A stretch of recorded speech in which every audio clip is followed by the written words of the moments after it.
नमस्ते फ्रेंड। दोस्तों welcome to my YouTube channel Assam त्रिवासी। दोस्तों मैंने एक वीडियो डाल चुका हूँ कलयुग के ऊपर, जो वीडियो मैंने बनाया था कि कलयुग का अंत कैसे होगा। तो दोस्तों कलयुग के ऊपर ही एक और वीडियो में देने जा रहा हूँ आप सभी को।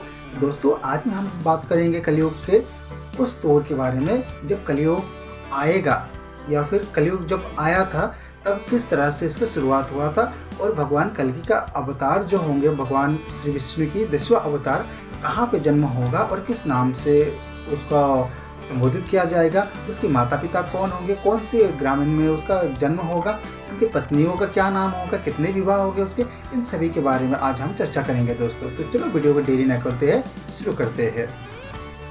तो दोस्तों जैसे मैंने पहले बताया आपको कि पुराणों में यह वर्णित है कि भगवान श्री विष्णु का 10वां अवतार कहाँ जन्म लेंगे और उसका नाम क्या होंगे और उनके कितने विवाह होंगे। ये सारी बातें जो दोस्तों ये पुराणों में वर्णित है, पांडुलिपियों में भी इसका वर्णित है दोस्तों। तो इन सभी बातों को हमें जानना चाहिए, क्योंकि दोस्तों हिंदुओं के ऐसे कई सारे शास्त्र हैं जिसके बारे में हम कभी पढ़ने की कोशिश नहीं करते हैं। लेकिन दोस्तों कुछ बातें ऐसे होते हैं जिसको पढ़ना अगर ना भी पढ़े तो लेकिन दोस्तों उसको सुनना बहुत ज़रूरी माना जाता है, क्योंकि दोस्तों कलयुग के बारे में जानना हर एक कलयुग में रहने वाले हर एक इंसान का ये तो आवश्यक है दोस्तों। इसीलिए इसके बारे में जानना तो सबको चाहिए ही चाहिए।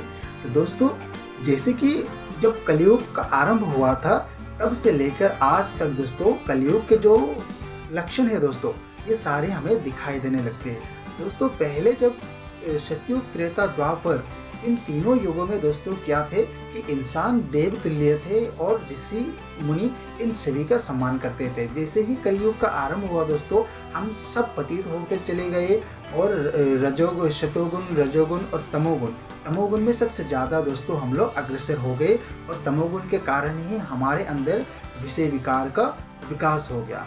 और इसी के कारण दोस्तों हम आज एक दूसरे को निंदा करते हैं, घृणा करते हैं, चोट पहुंचाते हैं, बुरे शब्द का इस्तेमाल करते हैं, बुरे चीज़ों का सेवन करते हैं, बुरे वस्त्रों का धारण करते हैं। ये सारी चीज़ें दोस्तों इन्हीं तामस गुणों के कारण ही आया है। ऐसा नहीं है कि दोस्तों कि तामस गुण बुरे हैं, लेकिन दोस्तों हाँ ये बुरा भी है और बुरा नहीं भी है, क्योंकि दोस्तों समय के साथ ये इन गुणों को धारण करना ही पड़ता है मनुष्य को, क्योंकि दोस्तों ये समय ही ऐसा है कि तामस गुणों को हमें धारण करना ही है। तो दोस्तों कलयुग का जो लक्षण है दोस्तों ऐसा होगा कि बच्चे माँ बाप की बातें नहीं सुनेंगे, वो अपने मनमानी करेंगे। माँ बाप बच्चों को संस्कार देने के बजाय उसको गलत संस्कार देंगे, यानी कि स्त्री अपने लाज को यानी कि ढकने के बजाय उसको उजागर करेंगे। हर कोई दोस्तों ऐसा काम करेंगे जो नहीं करना चाहिए था, जो शास्त्रों के विपरीत है। इन सभी जितने भी कार्य है, जितने भी जो कर्म है शास्त्र के विपरीत है, वो सारे कार्य करेंगे। पूजा पाठ तो करेंगे लेकिन लोभ लालच में डूबे रहेंगे दोस्तों। हर रोज पूजा पाठ करेंगे, नाम कीर्तन करेंगे, लेकिन पाप में डूबे रहेंगे। लेकिन दोस्तों इन सभी से तारने के लिए भी भगवान ने कई सारे ऐसे नियम बनाए हैं, जैसे कि कलयुग में हर किसी को कली का पाप का जो भागीदार है ये भुगतना ही पड़ेगा, क्योंकि दोस्तों कलयुग में हर किसी को कल के अवतार का सामना करना ही पड़ेगा। लेकिन दोस्तों जो साधु संत महात्मा ज्ञानी मुनि ऋषि है ये सभी दोस्तों इन सभी बातों से तर जाएंगे और भगवान श्री हरि के पास चले जाएंगे, और इन लोगों को पता भी नहीं चलेगा और इन लोगों को ये एहसास ही नहीं होने देंगे भगवान विष्णु कि ये लोग इस संसार में थे। हाँ, लेकिन जैसे कि अन्य लोग हैं, जैसे हम लोग हैं जो पाप कर्म करते हैं और पापों में ही लिप्त रहते हैं, तो हम सभी को इन सभी से जूझना पड़ेगा। और भगवान श्री हरि विष्णु के जो कल की अवतार है, 10 अवतार, इनके द्वारा ही हमारा विनाश होगा। क्योंकि दोस्तों कली जो है ये एक राक्षस माना गया है, और कली को राक्षस इसलिए माना गया है कि ये पतन करता है दोस्तों, इंसानों को इंसानियत से नीचे गिरा देता है, पाप में लिप्त करा देता है। तो दोस्तों ये आज का जो कलयुग है, कलयुग का जो राक्षस है, ये राक्षस दोस्तों एक नहीं है, ये सैकड़ों में बटा हुआ है दोस्तों, क्योंकि दोस्तों विकार जो है ये हर एक मनुष्य के अंदर है। तो भगवान श्री हरि विष्णु का जो 10वां अवतार है ये इंसान रूपी राक्षस को मारेंगे और इस धर्म की पुनः स्थापना करेंगे। तो दोस्तों आइए बात कर लेते हैं कि भगवान श्री हरि का जो जन्म होने वाला है वो कौन सी सदी में होगा और कौन से सन में होगा, तो इन सभी के बारे में हम लोग थोड़ी सी चर्चा कर लेते।